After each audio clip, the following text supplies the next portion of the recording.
Yeah, you're a character. You got you got to keep following. Yeah. I just made sure it's easy. I'll just be me.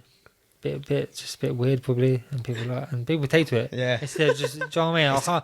I just can't even be asked to just pretend to sell myself as someone else. Do you know what I mean? I just think, mate, you either like me or you don't. I say how it is. I'm just a normal lad. Just trying to get a few quid, mate, get out of the game and enjoy my life. Movies. And that's it. Yeah, well, mate, maybe just lay on the beach and get fat. And, do you know what I mean? Like, do you know what I mean? Like, I think that's what we all dream of. Do you know what I mean? Like, it's for me, it's just an opportunity to get out. Yeah, the injury was in August 2003. So I joined Luton. I was jumping well.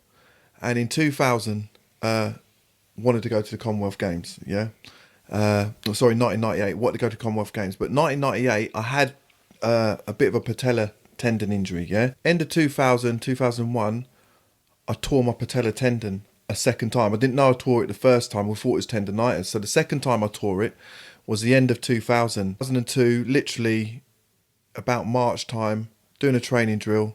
It's like a resistance drill. Someone faces you, put their hands on your shoulder, and I just run them up the track. And I was doing that with my partner, and we got to you're in a low trajectory, you know what I mean? And you're driving. And he took his hands away, and then you can't get up. And I crashed to the floor, and I snapped my major ligaments and tendons that support and hold down the collarbone. So that messed up my whole year for 2002. 2004, Olympic year. We'll aim for that, but I'll go for decathlon because I can long jump, I can sprint, I can hurdle, I can do high jump, I could do a lot of events and I could do them really well. And then August 2003, bang, chopped my toes off. Started hurdling again that year and the year before, and then chopped my toes off, petrol lawnmower, freak accident, mate. I had a year out to fix the knee. We fixed the knee, and then 2002, busted the shoulder, and then 2003 amputated the toes. So I had 3 major incidents. But saying that, my dad has always been into music. He was actually, not a lot of people know this, he was like a famous pop star in Japan when he was about my age. In Japan? Yeah. No way, what? What's What's he doing in Japan? Just kicking it. What was he doing in Japan? Do you know what? I don't even know how. Don, what sort of music is It's that? like, it was like 80s pop, I suppose you call it. But Pop, he's so in a- very different to what you're doing. yeah, it's like, obviously electronic dance music weren't around Yeah. at that point. So he was making like pop, and it was kind of like rock and whatnot. But I think they got picked up by Sony and taken out there from Japan, Sony and whatnot. Well, they obviously liked him. And Liked him. He ended up selling 1 million records of his album. 1 million records? Jesus He was a big pop. Christ. That is a pop star. That is a pop That is a high roller. So it's in your blood then? Music is running through you? Yeah. Yeah, Find out. But again, the difficulty is, entrepreneurs, everyone, there's risk in everything. And there's failure everywhere. But everybody's scared to fail. Everybody's scared to think the world's looking at them. But at the end of the day, do you want to stay unhappy for 20, 30, 40 years? Or maybe not unhappy, just okay? Or do you want to go and say, right, I'm willing to risk it? Unfortunately for me, I'd already lost a career that I absolutely loved. Yeah. So there was no risk. No, because I'm like, yeah. I wanted to be a footballer. I became a footballer. I wanted to have a 15, 20-year career and play X amount of games and play in the Premier League. So when that doesn't happen and when that's taken away from you, you're kind of like, well, what's the worst that can happen? The consultant told me, you're never going to run again. You know that. Yeah. And I said, you're having a laugh. He went, that's not what an athlete wants to hear, right? I went, really? I went, why? So he broke down the biomechanics of the foot, the big toe, the pressure, because I had 3 toes missing, but they saved one and I lost 2 completely, yeah? So my foot's like... How did they save the one? Was it like not fully off? No, because that one only had 2 fractures, one through the middle and one there, but they were clean, yeah? So I was able to save it, but there was a risk of obviously infection, being a lawnmower, so they couldn't promise they could keep it. So they were meant to amputate all 3 because then would have been mutilated, so... So what would have happened if they'd done all 3 and you just had the 2? It'd have just probably been even more difficult for me, you know what I mean? Yeah. Yeah. Sorry, I don't need to laugh. It's how he said it though. You know what I mean? Or more of a challenge, you know what I mean? Or more for me to overcome. Oh, fucking hell. I had this spar, like a few months ago against this guy, and we had it off for like 6 rounds. Yeah. And he goes, "Oh, can you drop me to the tube station?" Yeah. And I got speaking to him. I just got in to know his whole life within like this whole journey to the tube station. And he got out, and he shut the door. And I just thought, this is fucking weird. Like, we battered each other, yeah, for 6 rounds, got out, and I just thought, what am I doing this for, man? You know what I mean? All busted up as well, like red. Yeah. all like little marks on my face from sparring, and he's gotten off like with his little gym bag going off to the underground, like, And you're just chilling after it. It's chilling, weird. talking shit, man. Like, it's just nuts. It's just such a weird job. It is like, a weird. job, It is such a weird concept. Yeah, Isn't it? it is. Where the opponent mate. pulled out. Yeah, Actually, we will touch on that. Actually, yeah. Mate, I didn't know. Do you know what? I added all up. He just must have. His arsehole must have went because I looked on my Facebook and I just normally accept just people anyway, whoever, right? And then I accepted him. I didn't even know. So he added me on Facebook, and then he's always been watching me. And then a weigh in, mate, because I come into camp quite heavy because I went away. Yeah. So I struggled to make the weight anyway as I've gone down the weight, and then made the weight, got there, and no one could get hold of him. He didn't get on the plane. So you I just didn't- never turn up to the What? weigh in Didn't at turn all. up. What Nah. happens to him then Do they when get something fined? like that Do they get happens? fined for that? Yeah, well, no, he just won't be boxing again, mate. Like it's a big opportunity for him. Do you know what I mean? Unless, like, listen, he was I think from Congo, moved to France, boxed for France. He probably did get the flight to London. Thought, mate, I'm out of it. Do you know what I mean? You know what I mean? So I done the same thing. Do you know what I mean? Yeah. So like, Do you ever think of transitioning over to anything else like MMA or anything like that? Is it? I had this question the other day. Like, I get this. To be fair, I get this a lot. But now, because I'm proper passionate about Muay Thai, Yeah. and I think that's why I'm so good at it. But I like watching MMA, but I'm not so passionate about Yeah, it. there's a lot of moving parts as well when you get. And also, you've got like people like Khabib, yeah, for instance. This guy's been wrestling bears since he was 4. Yeah. Imagine, I could wrestle all day, every day from now. I'm 25, and for the next 5 years, and he'll still fuck me up. You know what I mean? Yeah. They're just levels. got in there, man. And it was like Farley Hill Boxing Club. If people watch this and they know what it was like there, man. Like, you had to go there, set up all the boxing equipment. Yeah. Like I'm not joking. Put poles in the ground. Yeah. Like these little, I don't know what it was. 4 poles in the ground. Set the ropes up, and there was no matting on the floor. It was like concrete, like thing to spar on. Was it?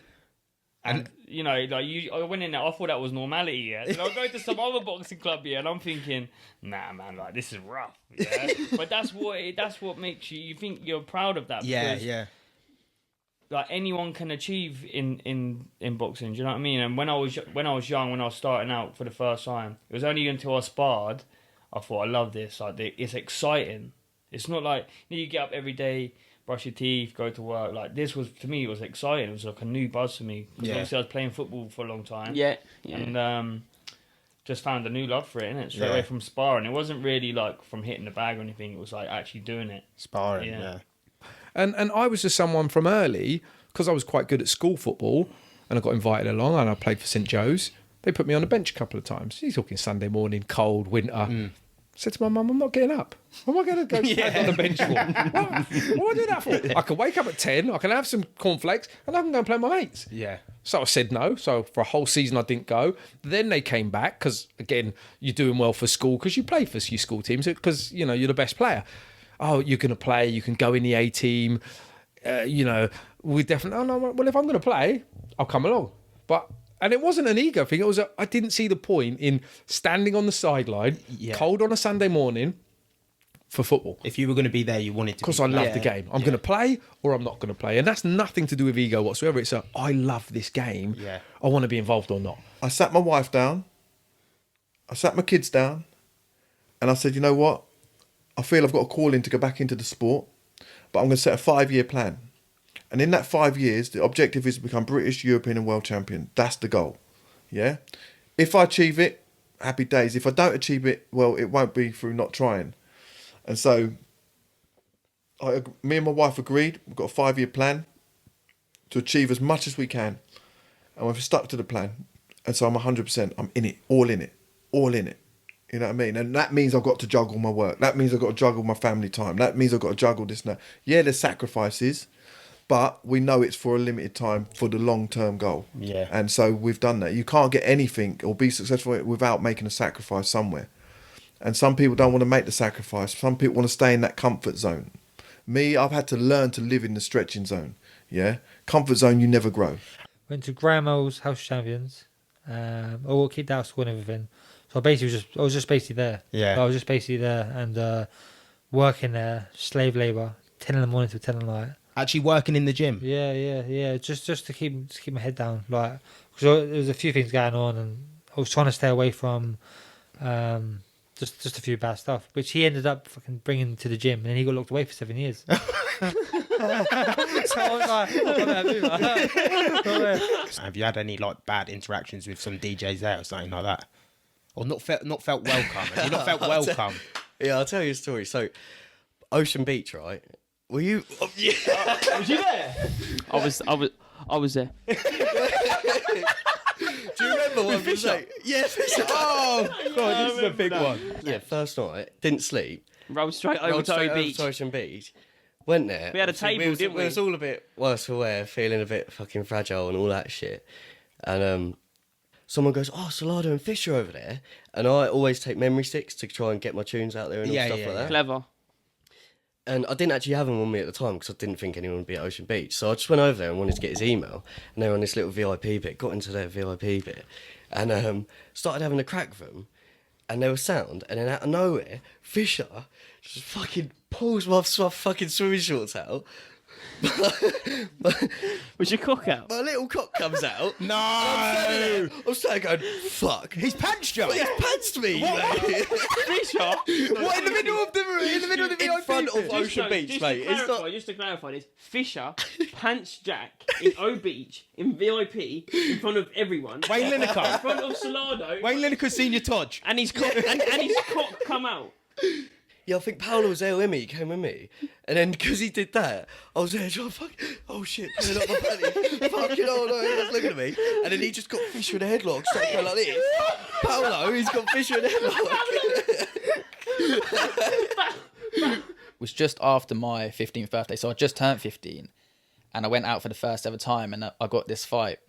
And I was 15, I was fearless, I didn't give a shit. Yeah. And I went to the stadium. It was surreal because I've watched all these fights in this stadium. It's like where all the top level fighters fight. And I was like, I don't feel that nervous. But then, to be fair, when I went to the weigh-in, it's like, when I say stadium, it's not like your football stadiums. Yeah. It's fucking grim, to be fair. Like, it's dark. It looks pretty horrible. It's like gritty. Yeah, proper. So it wasn't like this glitz and glam. Like, you know, when I started watching Thai boxing or boxing, you see all these weigh-ins at the MGM Grand. They're like all fucking lights and everything. It wasn't that at all. It was like these Thai lads just looking at me like, you little white boy, man. Yeah. You're getting it. And I was like, That, to be fair, the weigh-in was probably the worst part for me. I think that was when I overcome that. I was like, okay, the fight's all good. I think I'm all good. Even in Thailand as well, the change rooms, you're in the change room with your fighter, like your own opponent. So he's coming up to me, and mate, he was pretty scary actually, and he was like shadow boxing in front of me, just looking at me. I was like, It's so fucking weird. bruv, I don't know. Like, again, it was happening. I was just like, what are you doing, man? Because it's fucking weird. It's fucking weird. Probably about a fight anyway. But then, yeah, I did really well out there, and then yeah, just carried on. And that would work. But I was very proud to be from Luton. I love Luton. I'm from Marsh Farm. You know, I rose out of that. You know, not rose out of that because it's great people, but I'd be in town and people would say to me, I'm a part of the community. Yeah. And at the same time, when you lose a game, I'm in Sainsbury's picking up some chicken and someone's like, you were rubbish today. I'm like, yeah, I know I was rubbish, but I just want some chicken and pasta. I'm licking my wounds. Yeah. I'm just trying to slide into Sainsbury's. So I'm not going to go out tonight because I Some learned. people just don't think, man. Well, do no, they It's- don't. But again, that's the connection. Yeah, But yeah. when you're winning, you get pats on the back. When you're losing, you got to take what you take. You know. And I learned, you know what? If we've lost quite badly and we were struggling in the season we got you relegated, probably don't go out in town as much. Because you're going to probably get a few of those supporters. Is that A bit more, but when I was a kid, man, reckless. Like, Yeah. I mean, if I was at a show, I'd be like looking at you in the change rooms. Like, you wouldn't even know you were boxing. I'd be looking at you. Yeah, I'd be like staring you down, and you get in the ring, yeah, and it's not even you. Do you know? Just sizing people up. Yeah, and then he must be thinking like, this guy ain't even like He's like, tapped, he's nuts. tapped. Yeah. I'm in the change room looking at him like, and you get in, you're complete opposite person, isn't it? Yeah. Like, just, Just like outworking him. I had no talent. I had no like. I wasn't very, schooled in that because I never had the pedigree. Yeah. But I was just so determined and fit and strong. And I just my work rate, like I would always lose the first round, be like 10-0 down, and then when I was just working the body, the second and third round I'll come on top. Do you know what I mean? And then everyone's like, oh, well done, Jordan. You know, semi-finals. You know, third in the country, whatever. Basically saying that's it now. Yeah, you're done. Yeah, so I find Toby Osborne come out running out with an England vest, all this stuff from Weymouth was on, and but I just outboxed him, mate. Boxed unbelievable, beat him, and then got to the ABA finals in my first ever season in boxing. This is Mad. nuts. I've had like This 6 or is 7 fucking fights. 6 or mental. 7 fights. Yeah. Fucking mental. I was getting like so absorbed in it. I was lost. I'm mad, mate. Honestly, but each fight I was having in the championships, I was learning. Right. I was learning like different things. I was like, all right. We on our first ever night, right, in Ibiza, I think I was just fresh 18. We flew out for the closing parties in September. Paradise at DC10, first ever night in Ibiza. I don't know if you guys have been to DC10. When you come out, you queue for a taxi out the front. There's like a massive queue of people. We didn't know that. And we didn't understand we were obviously quite green. While we were at the back of the queue, a random Ibiza man came over, and he offered us a lift. We thought at the time that it was a taxi. Yeah. So just setting the scene. So we're getting into a random man's car in Ibiza, unmarked, not really in the car park, but not on CCTV. A random another man who's standing next to the car we're getting in has now told us to remember him after I've called him a dirty, whatever. Yeah. They speak fuck all English as well, so you can't have a conversation. So you can't really have a conversation. So then we've sort of jumped in the car, and I got in the front, and obviously I'm worse for wear, and I'm actually saying to the driver, you know, no funny business. And he actually turns off the road and starts driving into the middle of a field. Yeah. I'm now like everyone in the car like shitting themselves, right? Shitting ourselves, and it's pitch black, and we're driving through a field in a random car. So I've gone for I'm thinking, right, I'm gonna roll out the side of this moving car. Yeah. So, he fucking did it all. So I've opened the door, and I'm trying to do like what you do in GTA when you're jumping out the side of a car. I'm just jumping, and I'm tucking and rolling. Door comes open, he goes like this, and then the geezer grabs him back in. And we're going, fuck. And the guy is laughing. He was like, don't worry. He's laughing. So then we all sort of sit back in and we settle down. And we come out the end of this field. We turned left, turned right, and we was outside the front of the hotel, and it was just a shortcut. I like the kind of bulletproof mindset, and we have to have that to a certain extent. But mate, we're only human. We're not superhuman. So, like again, you got like say like you David. I love listening to like David Goggins and people like that. It is motivational, but when someone's battering you, mate, it's different. Yeah. You know, and when there's thousands of people outside cheering for you to get battered, it's even more different. And when you're in Japan and you don't even know what they're saying, that's even more different. So there's a few times where I'm like, Japan was another one where I did not want to fight. Like before going out to the fight, I was like, what am I fucking doing here? Like, why did I choose this sport? Like you question it, but I think that fear's it's probably good. Yeah. Yeah, it's probably good. Yeah, there's a few times in fights where I thought, mate, like, do I just take the easy way out? Like it's easy to just go down. Yeah. But then what's the point doing it as well? At the same time, like I'm only doing it because I want to be the best at it. So I take a knee now, and then I don't know, like I'm not going to be the best. So We're just interrupting this podcast for a quick sponsorship break. This sponsor is a sponsor we use ourselves. You don't get the best logos or thumbnails unless you head over to our brother at Ollie D Graphics on Instagram. He does everything, ranging from logo designs, illustrations, animations, and much, much more. Head over to his Instagram, shoot him a little DM, say the Fijian sent you, or the Ginge. He might even chuck in a little extra. With excellent customer service, brilliant pricing, it really, really is a no-brainer. All his links are in the description, whether you're watching this on YouTube or listening to us on Spotify. And now we get back with the pod. Thank you. But generally, my experience with Luton and being a part of the town and playing for the town, only good memories. Yeah. You know, only good things, and even the bad things. Some of them are quite funny. You know, I'm getting lectured by a guy in the middle of town in Heights, and it's a Saturday night, and he's trying to tell me what I should be doing on a Saturday. Do you know what I mean? I didn't think you dropped the shot. You should have opened your body out to score today. I'm like, all right, yeah. You don't look that bothered. I'm like, who wants to play football and never wants to lose? Yeah. I don't want to lose at anything. I don't know about you guys. I don't like losing at anything. I'm competitive. Same, yeah. And I say that to football fans all the time. Sometimes you're seeing me or footballers in moments, they don't know what to do. They're completely lost. I've been in games where I'm going, how am I going to get involved in this game? I haven't touched the ball for 5 minutes. The last touch was terrible. I've given the ball away 6 times. How? And you're going to see me in a moment where you think I don't care. I just don't know what to do. I don't know how to solve that problem. Yeah, you know, it's like a puzzle. Almost. People don't is. realise. You don't think of it like that. Well, I don't really play football now. No. I've never really thought of it like that, because you can see it getting too emotional and how they'll just lose control. Well, you said with the ball and that. Well, of course, but you don't have to play football to understand it. If I came to your job and No, yeah, I but was that's what I booing mean. at you, you know, yeah. well, you didn't put that. Well, boo, you this, you that. I'm like, well, it's not really going to get you a better performance. Why I never understood why you think anything negative will make anything good. Yeah. It doesn't. In any scenario in life. You're cooking some chicken and you miss, oh, that's rubbish, that is. All right, you cook it then, you know. I'll take your boots off. You come on here, you play. So negativity doesn't get you anywhere. That's why, like, I keep referring back to Andy Joshua, Tyson Fury, like, they're superstars, yeah, but they have feelings, man. Yeah. Do you know what I mean? Like, and all fighters have feelings. Like, Mike Tyson, he used to cry before he used to go in the ring. Do you know what I mean? He was scared. But, like, he was a Don Dada. It was like Darren. You know what I mean? He was a Don Dada, mate. He was the king. Man, but like I do think boxing helped me raise me. Do you know what I mean? But like you can either go down the other route where you're like closed in, you're hating everyone. You know what I mean? You're full of bad energy. You the pity party. Oh, I can't make it because of him, or blaming rich people and things like that. I just sucked it up, and I just used everything as a positive. It's like I don't want to be that when I'm older. And there's more to life. And what made me realise is I moved out of my house when I was about 16, 17. I got fostered by some random family in Essex. And I looked at, and this is the first time out of the estate properly. And I was looking around me and I thought, these got massive houses. I was like, I want this. I was like, why can't that be me? I was like, why can't I have that?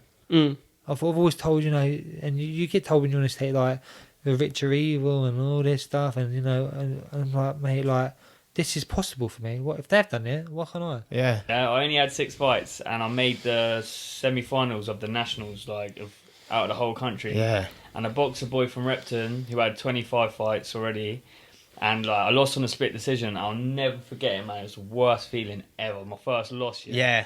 I come out. I was 12.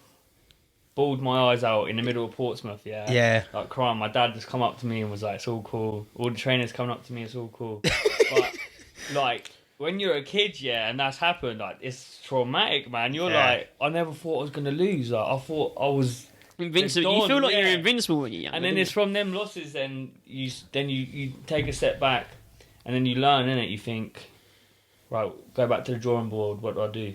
Yeah. But generally, my experience with Luton and being a part of the town and playing for the town, only good memories. Only good things, and even the bad things. Some of them are quite funny. I'm getting lectured by a guy in the middle of town in Heights, and it's a Saturday night, and he's trying to tell me what I should be doing on a Saturday. Do you know what I mean? I didn't think you dropped the shot. You should have opened your body out to score today. I'm like, all right, yeah. You don't look that bothered. I'm like, who wants to play football and never wants to lose? Yeah. I don't want to lose at anything. I don't know about you guys. I don't like losing at anything. I'm competitive. Same, yeah. And I say that to football fans all the time. Sometimes you're seeing me or footballers in moments, they don't know what to do. They're completely lost. I've been in games where I'm going, how am I going to get involved in this game? I haven't touched the ball for 5 minutes. The last touch was terrible. I've given the ball away 6 times. How? And you're going to see me in a moment where you think I don't care. I just don't know what to do. I don't know how to solve that problem. It's like a puzzle. Almost. People don't realise. You don't think of it like that. Well, I don't really play football now. I've never really thought of it like that, because you can see it getting too emotional and how they'll just lose control. You said with the ball and that. Well, of course, but you don't have to play football to understand it. If I came to your job and I was booing at you, well, you didn't put that. Well, boo, you this, you that. I'm like, well, it's not really going to get you a better performance. I never understood why you think anything negative will make anything good. Yeah. It doesn't. In any scenario in life. You're cooking some chicken and you miss, oh, that's rubbish, that is. All right, you cook it then, I'll take your boots off. You come on here, you play. So negativity doesn't get you anywhere. I think it's more like, that's why they say like boxing's the most loneliest sport in the world, because who goes to the park, puts a pair of boxing gloves and goes, right, let's have a fight. Yeah. Do you know what I mean? Like, these context are so good. Yeah, I love it. It's good. Like, you can get your pair of football boots on and play football. Yeah. But like, not many people know what it's like to get in there and actually think, right, me and you are going to have an actual fight, yeah? But not only that, it's more like, me and you are actually going to have an actual fight. He's looking straight in my eyes and he's like, "We're gonna have a fight." I don't know. Because it's more like it's me or you. At the Yeah, end of the day, because although it's a sport, it can be a livelihood as well. Like It was literally, Hightown, the small roads. I walked into him and I was like, "You dumb blood? Are you mad? Are you mad?" And I got my gym back, man. I'm looking back, I'm like, "Oh, shut up, man!" Like, I'm with my sister, and he's with his mate. He said, "Mate," he's like, "No," and he walked up with his boy, and he threw some shot like that, I just like really, I just looked, I literally just watched it, and he went, hit me like bang. I just thought, what? Like, it was like that. It was like, do you know what I mean? It was like I'm really still from this day. I'm disappointed I even just let it hit me. But as soon as it landed, I just bam, bam, bam, and he was on the floor. And I looked at his mate, and I was like, "Fucking, come on!" And then yeah. Oh, come on, yeah. And then I went like that, and he just pulled out a blade, innit? And I was like, "What do I do?" I was like, do I? And then he's getting up, and I'm thinking, all right. And then he's just chased me with the back of town, mate. I was like trying to get in the shop, and everyone was like shut me in. I was like, mate, you know what I mean? Running around, you know what I mean? I'm fucking mad, is. But while we're on the topic of having a story, you obviously lost your mum in 2019. Yes. How did that impact? Well, obviously, it impacted everything, but how did it impact, like, with your boxing and your home life, and how have you managed to deal with that? Yeah, man, tough. And this is a thing that people don't see. It's more, people just see you as the fighter, but they don't see, the hardest thing is going back to normality of, you've got a family, you've got a brother, I want to start get a girlfriend, do you know what I mean? Like, that's a hard thing for a fighter to do, is to go from the fighter to back to home life. But to be honest, it was more like I made my mum a promise, like, in her last moments, innit? And it was just basically to win her a title. Yeah. And whether it's, small title, world title, European, do you know what I mean? Anything, like, just go for that goal. And that's how in my head now I'm just like, boom. This is life, man. This is humanity. Like, it doesn't matter, we're not promised tomorrow, man. Yeah. Do you know what I mean? Yeah. And that's why, for me personally, I'll get in there, I'll get in the ring, and I just think, I might not be here tomorrow, so let me just go for it. You just leave it all out. Yeah, there. Leave it there. And every day I'm happy. I'm a positive guy because I know what it's like to be in them moments of, like, you know what I mean? Yeah. Even now I'm feeling it, like, you know how shit it is. Yeah. Do you know what I mean? Yeah, 100%. And it's tough. But for me, I could go on about it all day long, but you can either stay in that pit or you can just pick up your boots and go for it. Yeah. And that's basically what I'm doing, man. And that's what I wanted to do. I wanted to show people, like, I don't want to just be like someone you see down the pub getting mashed up every weekend. Yeah. Because I'm grieving over my mum. Like, I'm a fighter, innit? Like, you want to make do her proud. my thing, yeah, make her proud and stick to the promise. I got invited up for GB trials. Done 3 assessments. I've done my first 2, and I was like the last one left. So all bases had to turn up to the last one, and I was in. And then a week before, I've hit some geezer, and this is just my bicep ruptured. Just ruptured. Oh, so it was your bicep then? This was here. And I was like, no, carry on around. I'm thinking, mate, this ain't right. And everyone at the gym was like, oh, it's just a muscle spasm. So I was like, all right, yeah. So I drove home, and I was like, got home, I showed my mother. I was like, Mum, she was like, I was like, all right. I said, what I do? I'll go to bed. I'll wake up. You're all right. Yeah. Mate, I bet you could not sleep, could you? Mate, it was horrific. I showed Dale Hardman. He's like, I said, you better go to A&E, mate. And then I got surgery. Woke up. Sorry, can't do it. You better, think. So we can't do it. Because I told him that. I said, you need to make sure this is perfect job. I went in there, I wake up, and he goes, oh, I'm sorry. And I was like, I'm like morphined out. I'm like, mate. I said, sorry. I said, what do you mean sorry? And I remember falling asleep and then waking up. Mate, it was the first time, and like back then, I just broken, mate. Bald. Just burst They said my career's finished. I just all them years, all them things I worked for, mate. I was like, what, man? And all I wanted to do was just do things that people said I couldn't do. Do you know what I mean? Yeah. I got a private surgeon in Harpenden, and then bang, they fixed me, and then 6 months of rehab with Dale, and ready to go. Breakfast, listen to this, in the can, man thought it was a mad, like, crisis, no food. And then he thought we were going into the World War, and the first thing he thought to pick up is, I'm going to get all day breakfast in a can. Nah, listen. Are they nice? One, man was bringing pallets through the garden, and I was like, Pallets? Nah, yeah, he was from Costco wherever he was going. Yeah, like obviously panic buying. What everyone's panic buying like toilet roll. He's panic buying all day breakfast. I was like, what's this going on? The shelves were full. They weren't going nowhere. That's me, bro. I love my dad, man, but I could not believe what I was seeing, man. And do you know what? It's still in the garage, man. That ain't going off. That ain't going out of date for time. It don't go out of date. It don't go out of date. That's what I mean, man. I scored the winning penalty. People said, were you nervous and blah, blah. I said, no, I was walking up. I was the coolest I've ever been. It's what I wanted to do. It's who I was, you know. Yeah. I get more nervous now watching that penalty, thinking, what if I'd missed? Because I know what impact it had on the nation, right? So I think... At the time, you're just doing what you had to do. I get palpitations now watching it, and I know I've scored. And I'm still walking up there going... Whoa. You're feeling everything that at the time your mind would have been taken off If I of all would have them missed feelings. that and we wouldn't would it? have lost, and all of these people that are so happy now would have been disappointed and never really even talked about it again, because we never talk about disappointments. And I kind of go, oh, good job I scored. Yeah. I was so lost Yeah. without that routine and without that like programming of this is where you need to be. Like without a goal, it's like with anyone.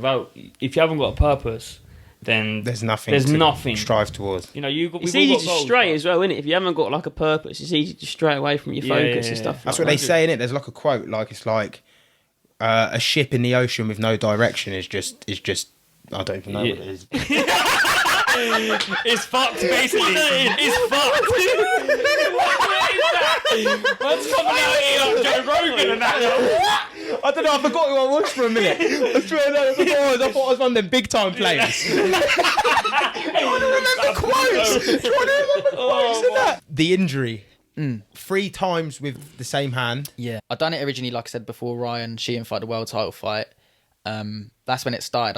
I done it in training, and then I had time off, come back, and it was all right. And then I had 3 fights. I had Ryan Rungnarai, who was like Thai champion, and I fought an ex-Thai champion in Thailand, and I'd done it again in that 3rd fight. Then I had 6 or 7 months out, I think it was. Then I went back to Thailand, had a couple of fights, and then in the 2nd fight again, done it again in round 2. Same thing, carried on fighting.